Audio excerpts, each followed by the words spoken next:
आया, लेकिन वो अपने बुद्धि बल से पी गए, क्योंकि वे जानते थे कि इसका उद्धार भगवान श्री नारायण के हाथ से ही होना है। इसलिए हम इससे लड़ेंगे तो हो सकता है कि महाराज इसके सामने हम टिक न पावे। तो इसलिए जहां ज्यादा बलवान कोई शत्रु हो ना, तो वहां उससे लड़ने में बुद्धिमानी नहीं है।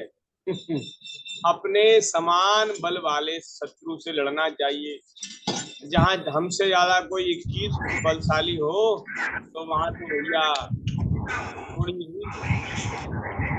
थोड़ा नीचा बन करके नुकसान को सहन कर लेने में ही फायदा है। उन्होंने कहा भाई, हमें तो अब युद्धादि का कोई चाव नहीं रह गया। हमने भी युद्ध लड़े हैं पहले अपनी युवावस्था में, लेकिन अब हमें कोई ऐसा उत्साह मन में नहीं है। अब तो हम सबको अपना मित्र जैसा समझते हैं, किसी को शत्रु समझते ही नहीं है, और सदैव ठाकुर जी के स्मरण में भजन में लगे रहते हैं। और सब सृष्टि भगवान का स्वरूप हमें दिखती है, अब हमें किसी से लड़ने की इच्छा ही नहीं होती। इसलिए ऐसी बात नहीं है कि मैं तुम्हारा सामना नहीं कर सकता, लेकिन अब मेरे मन में लड़ने का उत्साह नहीं है। इस प्रकार से कहा। और देखो, भगवान पुराण पुरुष के सिवा हमें और कोई ऐसा दिखता भी नहीं जो तुम जैसे रण कुशल वीर को युद्ध में संतुष्ट कर सके।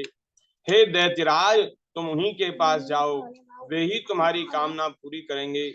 तुम जैसे वीर उन्हीं का गुणगान किया करते हैं, वे बड़े वीर हैं। उनके पास पहुंचते ही तुम्हारी सारी सेखी पूरी हो जाएगी और तुम वीर सैया पर शयन करोगे। वे तुम जैसे दुष्टों को मारने और सत्पुरुषों पर कृपा करने के लिए अनेक प्रकार के रूप धारण करते हैं। वरुण जी ने जब ये कहा कि तू भगवान के हाथ से मारा जाएगा, इस बात पर उस दैत्य ने कुछ ध्यान नहीं दिया, उल्टा वो बड़ा प्रसन्न हुआ। अरे, मुझे कम से कम एक किसी ऐसे शक्तिशाली वीर का पता इन्होंने बता दिया जो मुझसे युद्ध लड़ सके, युद्ध कर सके। तो बड़ा मन में प्रसन्न हुआ कि चलो नारायण भगवान से लड़ेंगे। एक बार महाराज नारद जी मिल गए। नारद जी तो सब पूरे त्रिलोकी की खबर रखते ही हैं। उसने नारद जी को पकड़ लिया और बोले, मुझसे करो, युद्ध करो। नारद, भैया हमारा काम युद्ध करने का नहीं है, लड़ाई लड़ने का काम हमारा नहीं, हम तो नारायण नारायण करते हो। कुछ सत्संग बात हमसे पूछनी हो तो पूछ लो, भजन की, ध्यान की, सत्संग की बात करनी हो तो कर लो, युद्ध करने का हमारा काम नहीं है। हाँ, लेकिन तुम युद्ध ही लड़ना चाहते हो तो इस समय भगवान श्री नारायण का अवतार हुआ है और वे समुद्र में पृथ्वी की खोज कर रहे हैं। पृथ्वी को, रसातल में डूबी हुई पृथ्वी को लेकर के वे आ रहे हैं। तुम जाओ और उनसे युद्ध की प्रार्थना करो, युद्ध की भिक्षा मांगो। वे अगर तुमसे युद्ध करेंगे तो तुम्हारी भुजाओं की खुजली सब शांत हो जाएगी। रसातल में पहुंच गया महाराज हिरण्याक्ष, और वहां उसने वाराह भगवान को अपनी दाढ़ों की नोक पर पृथ्वी को ऊपर की ओर ले जाते हुए देखा। उन्हें देखकर वह खिलखिलाकर हंस पड़ा और बोला, अरे ये जंगली पशु यहाँ जल में कहां से आ गया? ये तो वाराह जो है, जंगली सूकर वाराह, ये तो जंगली पशु है और ये जल में कैसे आ गया? लेकिन बड़े महाराज विशाल वाराह भगवान बने हैं। तो वो समझ तो गया था कि नारायण है, समझ गया था, लेकिन भगवान की हंसी उड़ाने लगा। अरे जंगली वाराह यहाँ कहाँ आ गया जल में? अब महाराज वाराह जी से उसने कहा, अरे ना समझ, इधर आ, इस पृथ्वी को छोड़ दे। इसे विश्व विधाता ब्रह्मा जी ने मुझे मेरे हवाले कर दिया है। रे सूकर रूपधारी नारायण, मेरे देखते देखते तू इसे लेकर कुशल पूर्वक नहीं जा सकता, तुझे मुझसे युद्ध करना पड़ेगा। मुझे जीत करके ही तू इसको ले जा सकता है। तू बड़ा कपटी है, माया से लुक छिप कर ही दैत्यों को जीत लेता है, मार डालता है। तुझे कभी मेरे जैसे तेरा कभी मेरे जैसे भगवान दैत्य से पाला नहीं पड़ा। भगवान से कहा, मेरे समान किसी बलवान दैत्य से तेरा पाला नहीं पड़ा। तेरा बल ये है, और कोई तुझमें पुरुषार्थ नहीं है। आज तुझे समाप्त करके मैं आज तेरे तुझसे आगे पीछे का सारा बदला ले लूंगा। अपने बंधुओं की मृत्यु का बदला तुझसे ले लूंगा।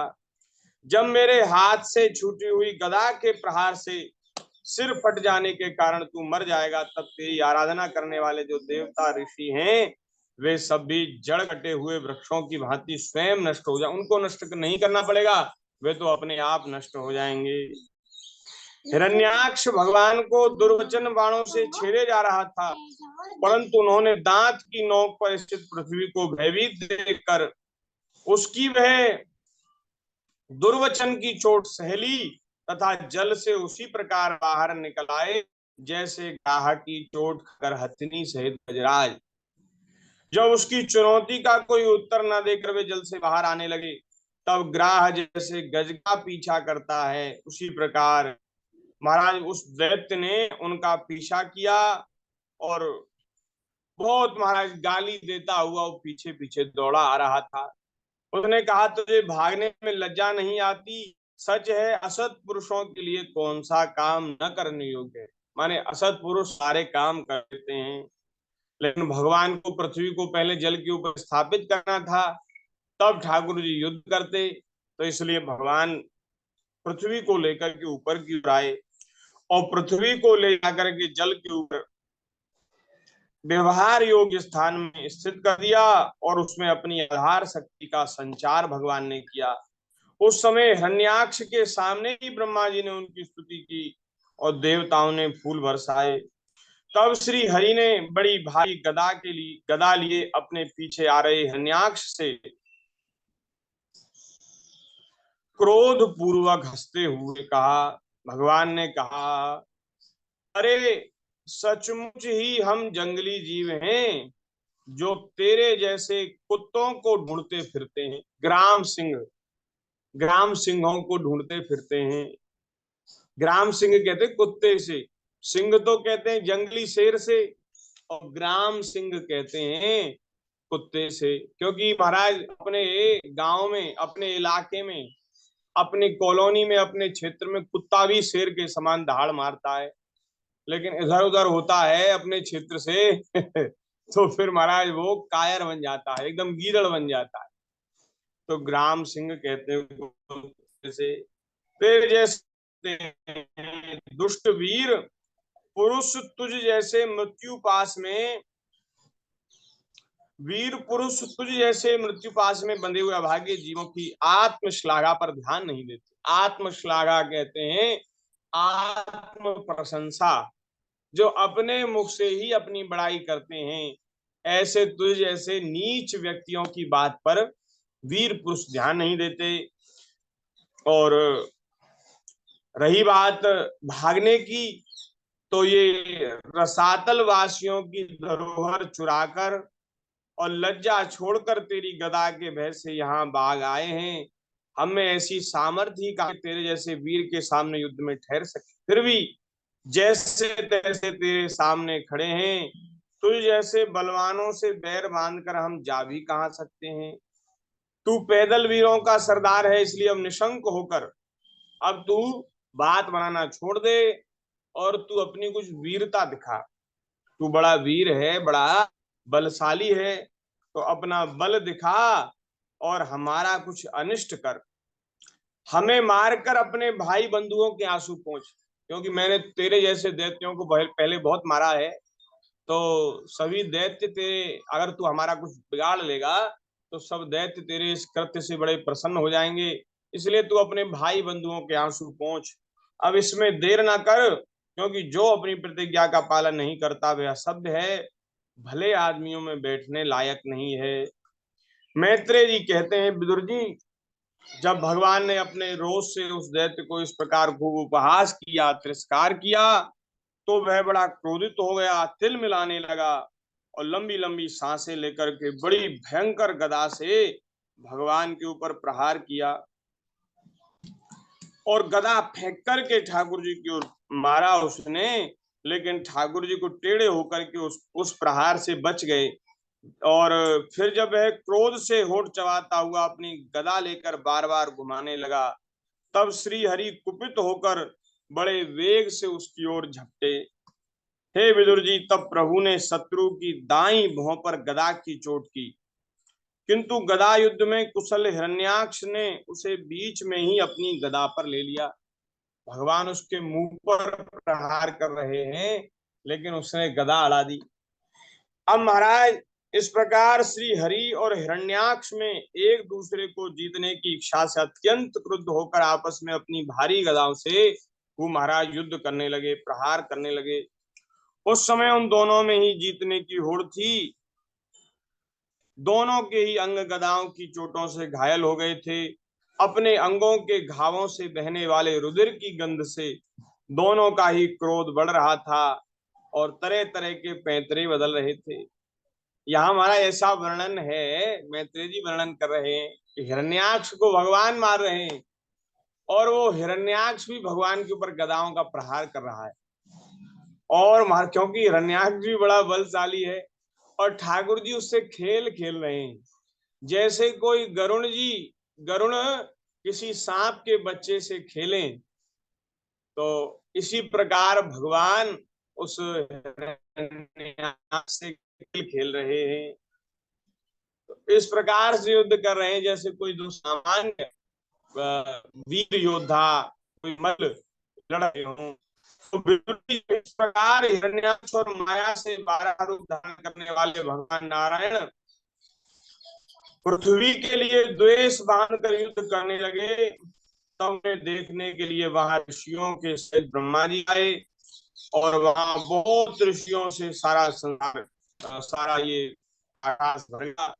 जब उन्होंने देखा कि ये दैत्य जो है बड़ा शूरवीर है, इसमें बिल्कुल भी भय नहीं है और मुकाबला करने में समर्थ है, और महाराज तब वे ब्रह्मा जी नारायण भगवान से इस प्रकार कहने लगे, हे देव, मुझसे वर पाकर यह दुष्ट दैत्य बड़ा प्रबल हो गया है।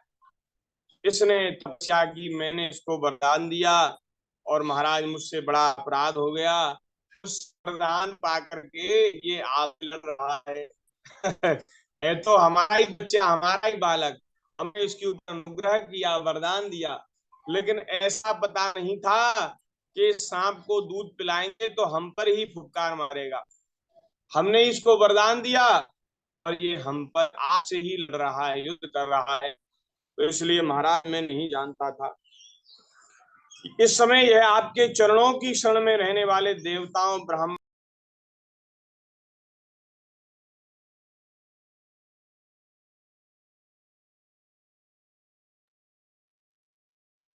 वीर की खोज में समस्त लोकों में घूम रहा था। यह दुष्ट बड़ा मायावी घमंडी निरंकुश है और अब महाराज आप इसको समाप्त कर डालिए, इससे खिलवाड़ न करिए, आप इसको समाप्त कर दीजिए, क्योंकि महाराज ये सब लोकों में और समस्त जीवों को, सभी लोगों को दुख देने वाला है। अतः आप हम सब सुहृद लोगों का कल्याण करिए और इस दुर्जय दैत्य से निपट लीजिए, मार डालिए। मृत्यु आप ही के हाथ लिखी है, क्योंकि ब्रह्मा जी तो सारा विधान जानते हैं।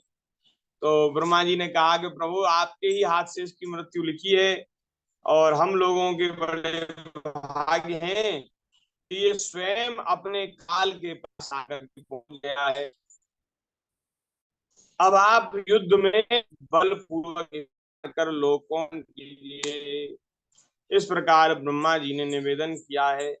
तब महाराज मैत्रेय जी कहते हैं कि ब्रह्मा जी के अमृत में कपट रहित वचन सुनकर भगवान ने उनके भोलेपन पर मुस्कुराकर के द्वारा कर ली और उन्होंने पट निर्भय विचरते हुए शत्रु की ठुड्डी पर गदा मारी, किंतु हिरण्याक्ष की गदा से टकराकर वह गदा भगवान के हाथ से छूट गई और चक्कर काटती हुई जमीन पर गिरकर सुशोभित हुई। ये बड़ी अद्भुत घटना हुई।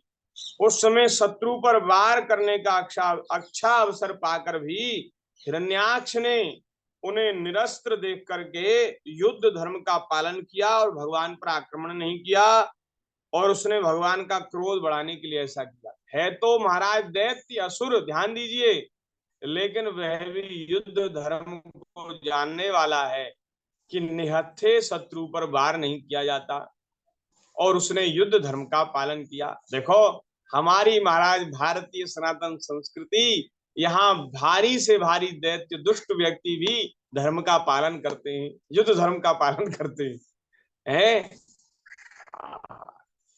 हम लोगों का महाराज क्या महाराज सुंदर, ये हमारी प्राचीन परंपराएं इतनी अच्छी, और हम सब वैदिक सनातन धर्म में श्रद्धा रखने वाले लोग अपनी प्राचीन पद्धतियों का आदर करते आए हैं, अब भी करते हैं। लेकिन जब विदेश से विदेशी आक्रांता जब हमारे देश में आए, हमारे देश को लूटने के लिए, युद्ध करने के लिए, तो हम लोगों महाराज उनके ऊपर दया ही करी। और कभी जब वे, एक बार हमने ऐसी घटना सुनी कि किसी मुसलमानी राजा से हमारे किसी राजस्थान के क्षत्रिय महाराजा का युद्ध हो रहा था, तो उसमें महाराज वो मुसलमानी राजा हार गया और उसने भयभीत होकर उनके चरण पकड़ लिए, उनकी शरण में आ गया, अस्त्र शस्त्र छोड़ दिए और बोले महाराज मुझे छोड़ दीजिए, मुझे मारिए मत। उन्होंने महाराज उसको छोड़ दिया, क्योंकि यहाँ तो शरण में आए हुए को बिल्कुल मारा नहीं जाता, उसकी रक्षा की जाती, अभय प्रदान किया जाता। लेकिन वे ही महाराज विदेशी आक्रांता फिर अपना बल बढ़ा करके और कपट पूर्ण रीति से, कपट से, और हमारे राजाओं को असावधानी में, असारे पुरुष राजा दिव्य योद्धा थे, तब उन्होंने उनके ऊपर आक्रमण किया और उन पर प्रहार करके उनको समाप्त किया। उन्होंने मानने वाले हैं ही नहीं, लेकिन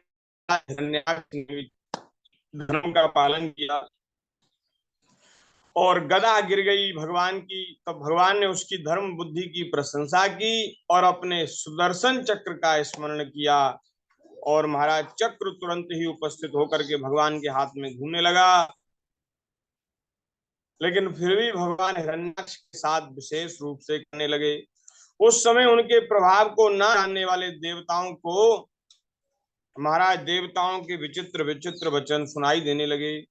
प्रभु आपकी जय हो, इसे और ना खिलाइए, शीघ्र ही मार डालिए। जब हिरण्याक्ष ने देखा कि भगवान श्री हरि सामने चक्र लिए खड़े हैं, तो उसकी सारी इंद्रियां क्रोध से तिलमिला उठी, लंबी सांसें लेता हुआ अपने दांतों से होठ चबाने लगा। उस समय वह तीखी दाढ़ों वाला दैत्य अपने नेत्रों से इस प्रकार उनकी ओर घूरने लगा, मानो वह भगवान को भस्म कर देगा। उसने उछलकर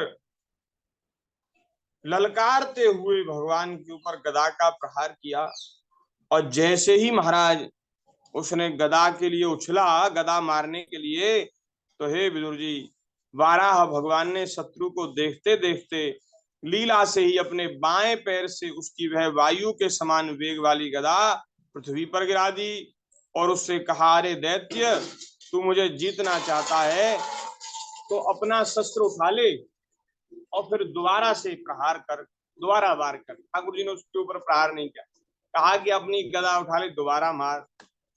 भगवान के इस प्रकार कहने पर उसने फिर गदा चलाई, फिर बड़ी भीषण गर्जना करने लगा, और गदा को अपनी ओर आते देखकर भगवान जहां खड़े थे वहीं से उसे आते ही अनायास इस प्रकार पकड़ लिया, जैसे गरुण सांपिन को पकड़ लें। गदा को आती हुई, अपनी ओर आती हुई गदा को भगवान ने पकड़ लिया।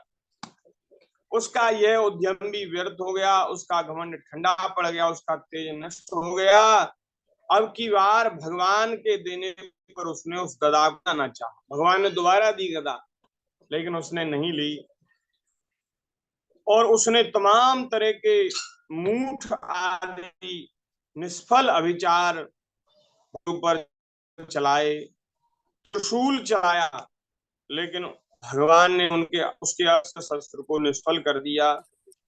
और महाराज यहाँ बिल्कुल यहाँ पीछे फिर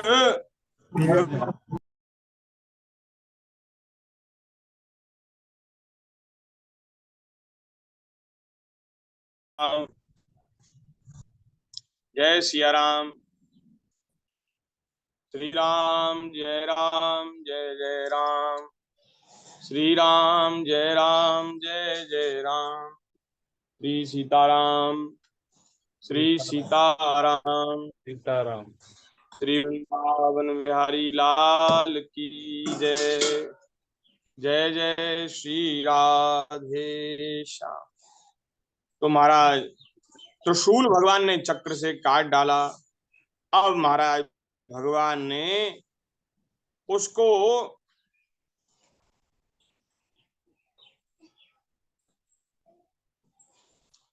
भगवान को अब महाराज जब भगवान ने उसका त्रिशूल काट दिया, तो हिरण्याक्ष ने भगवान के पास आकर के भगवान के विशाल वक्ष स्थल पर, जिस पर श्रीवत्स का चिन्ह था, उस पर कसकर घूंसा मारा और फिर बड़े जोर से गरज कर अंतर्धान हो गया। लेकिन हे विदुर जी, जैसे हाथी पर पुष्पमाला की चोट कोई करे, हाथी को जोर से कोई फूल मारे, फूल फेंक करके, तो हाथी के ऊपर क्या असर पड़ता है इसी प्रकार भगवान तो उसके घूसे को सहन कर गए, टस से मस भी नहीं हुए आदि वाराह। और इस प्रकार महाराज जब उसने देखा कि तो बड़े बलवान हैं, उसको महाराज भय लगी आया। तब वह महामायावी दैत्य मायाओं का प्रयोग करने लगा और बहुत प्रकार से जीतने का प्रयास करने लगा, और उसने बहुत माया प्रकट कर दी। अब तो महाराज जैसे ही देवता भयभीत हो गए उसकी माया से, और देवताओं ने भगवान की स्तुति करी, भगवान से कहा प्रभु अब महाराज बहुत हो गया खेल, अब इसको मार डालिए। तो महाराज वो आसुरी माया का जाल करने के लिए भगवान ने सुदर्शन चक्र छोड़ा। सुदर्शन चक्र से उसकी सारी माया नष्ट हो गई और वह प्रकट हो गया, और प्रकट होकर के उसने महाराज आकर के भगवान को जीतने के लिए अपनी दोनों विशाल भुजाओं में वाराह भगवान को भर लिया और वाराह भगवान को कसकर दबाने लगा। देखो कैसी मृत्यु हुई है, भगवान को छाती से लगाकर मरा हिरण्याक्ष हृदय से लगाकर दोनों भुजाओं को भींच करके भगवान को महाराज वो दबाने लगा। लेकिन श्री ठाकुर जी ने एक तमाचा उसके गाल पर मारा, एक जोर का तमाचा उसके गाल पर मारा, और ऐसी जोर का तमाचा मारा कि उसके प्राण पखेरु उड़ गए, समाप्त हो गया, नष्ट हो गया।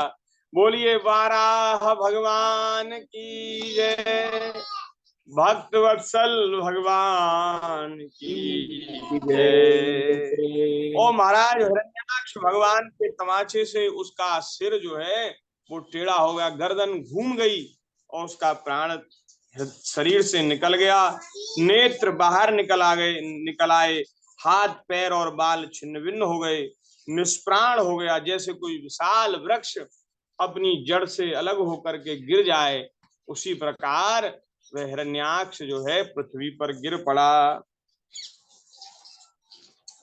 और इस प्रकार की अलभ्य मृत्यु मिली, और देवता उसकी प्रशंसा करने लगे कि देखो तो सही भगवान ने इसको किस प्रकार से मुक्ति प्रदान करी है।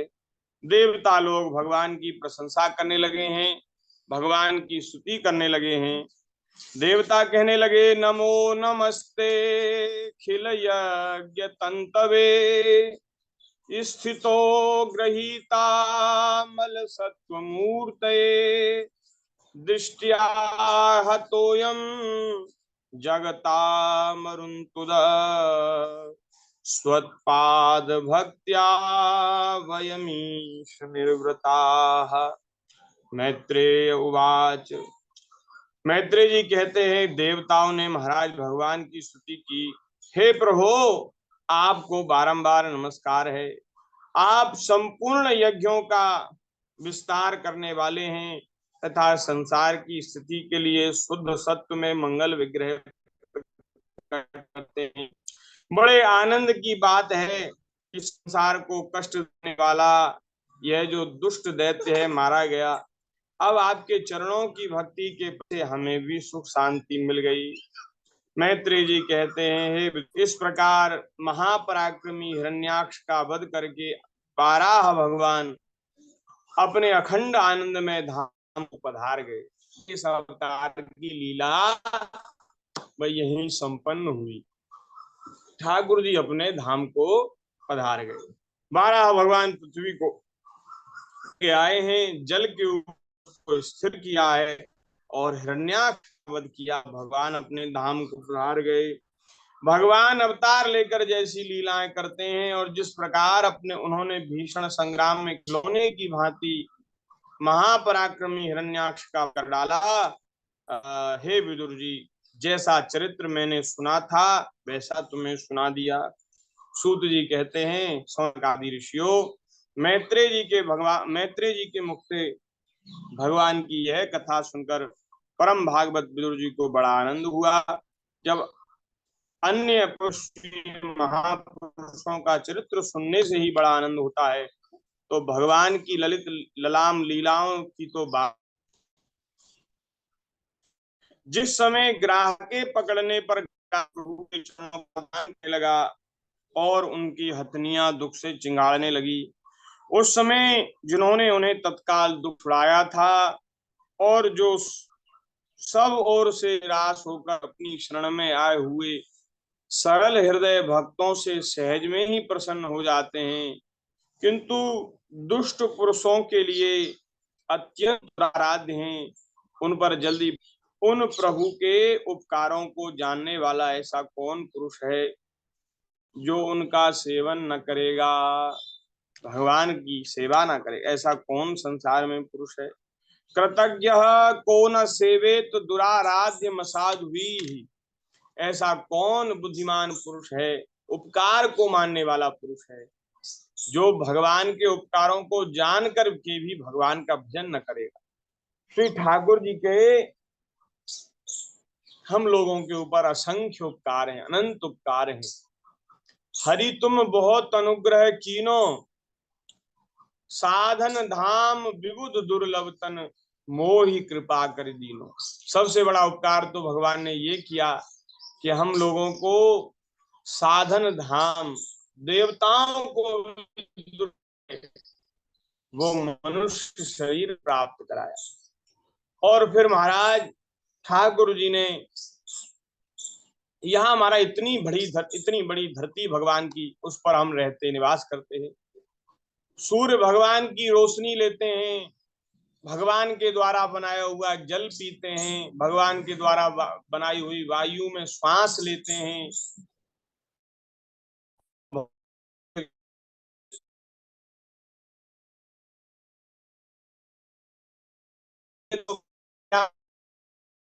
नहीं जानते अब हम अभी लोग ऑक्सीजन में, हम जिस ऑक्सीजन में सांस लेते हैं, जिस सांस के बिना 2 क्षण भी हम जीवित नहीं रह सकते, उस ऑक्सीजन की कीमत तो लोगों को तब पता चली जब ऑक्सीजन के सिलेंडर कोरोना काल में महाराज 15-15, 20-20 हजार रुपए में बिके। सब लोगों को ऑक्सीजन, अब तो हम फ्री की ऑक्सीजन लेते हैं, लेकिन कभी भी ठाकुर जी का धन्यवाद नहीं करते, थैंक यू नहीं करते। प्रभु, आपने हमको फ्री की ऑक्सीजन, फ्री की इस हवा में सांस ले रहे हैं। और देखो, सरकार हमें बिजली देती है तो बिजली का बिल भरना पड़ता है। भगवान ने सूरज बनाया, चंदा बनाया, इनका कभी बिल देते हो? नहीं देते।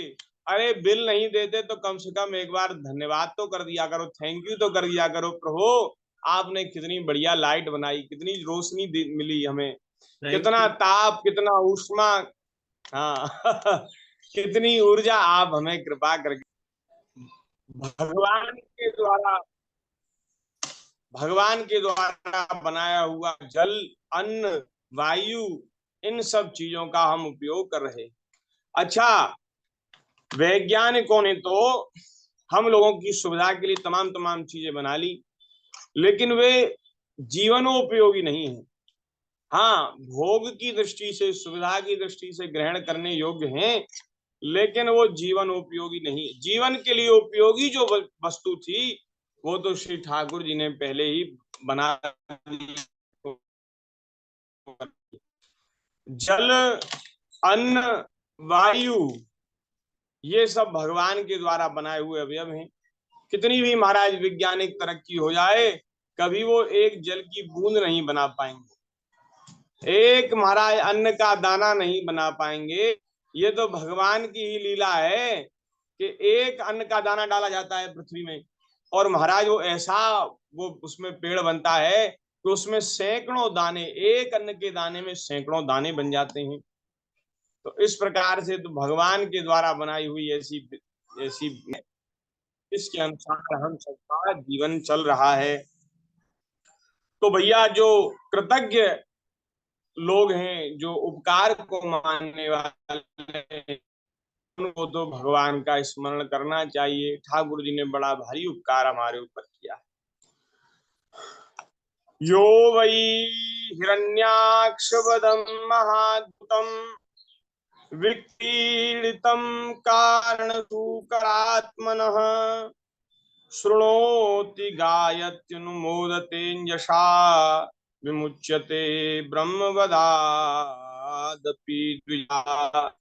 हे सौनकादि का उद्धार करने वाले वाराह भगवान का जो ये हिरण्याक्ष वध नामक जो परम अद्भुत लीला भगवान की, जो पुरुष से सुनता है, गाता है अथवा अनुभवता है, ब्रह्म हत्या जैसे घोर पाप से भी सहज में ही छूट जाता है। हिरण्याक्ष वध की जो लीला है, इसको जो कहते सुनते अनुमोदन हत्या हो, ऐसे महान बड़े भयंकर पाप से भी वह मुक्त हो जाता है। यह चरित्र अत्यंत पवित्र है, धन और यश की प्राप्ति कराने वाला है, आयु वर्धक है, कामनाओं की पूर्ति वाला है, तथा युद्ध में प्राण और इंद्रियों की शक्ति को बढ़ाने वाला है। जो लोग इसे सुनते हैं, कहते हैं, उन्हें अंत में श्री भगवान का आश्रय प्राप्त होता है। बोलिए भक्त वत्सल भगवान की जय। जय जय श्री राधे श्याम, श्री वृंदावन बिहारी लाल की जय। तो ये 17वां और 18वां अध्याय यहाँ पूर्ण हो गया, और महाराज 19वां अध्याय जो है वो भी पूर्ण हो गया। 3 अध्याय की चर्चा आज हमने कर ली, और अब 20वें अध्याय में, विंशो अध्याय में आगे सृष्टि के क्रम का वर्णन है, तो उसकी चर्चा हम कल करेंगे। यथामति यथा समय भगवान की दया से, कृपा से आगे की चर्चा हम कल करेंगे। उससे पहले आज की कथा को जो विराम करें, उससे पहले महाराज एक बढ़िया भजन आज हम सब लोग गुनगुना लें, स्मरण कर लें। श्री वृंदावन बिहारी लाल की जय। अपने आप तुम्हारे वास्ते मोहन सभी दुख हम उठाएंगे, तुम्हारे वास्ते मोहन सभी दुख हम उठाएंगे, न मुख मोड़ेंगे जीवन की, न मुख मोड़ेंगे जीवन की, तुम्हें बाजी लगाएंगे, तुम्हें बाजी लगाएंगे।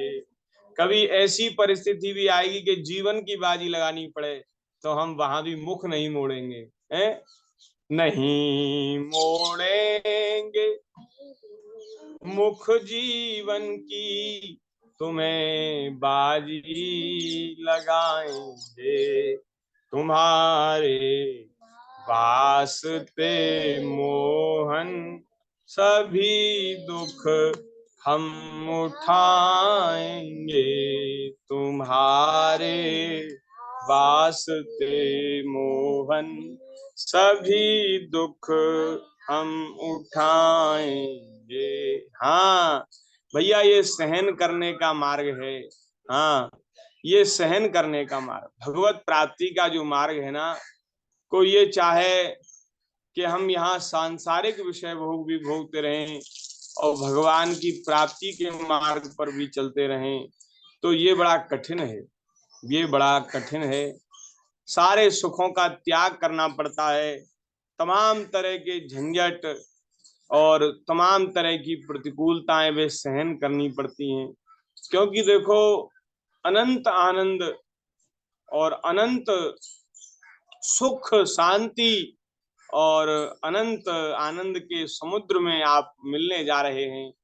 तो जब असीम आनंद प्राप्त होने वाला है तो आपकी प्राप्ति के लिए थोड़े मोड़े दुख हम उठा लेंगे, हैं? आपके लिए हम थोड़े दुख उठा लेंगे, संसार की सभी प्रतिकूलताओं को, लेकिन आपका भजन करेंगे, सदा संतोष रखेंगे, किसी से कुछ न चाहेंगे। ये करना पड़ता है, सदा संतोष रखेंगे, किसी से कुछ न चाहेंगे, छोड़कर सारी चिंताएं, छोड़कर सारी चिंताएं, तुम्हारे गीत गाएंगे, तुम्हारे गीत गाएंगे, तुम्हारे वास्ते मोहन, सभी दुख हम उठाएंगे। कहेगा यदि भला कोई, भला निज को न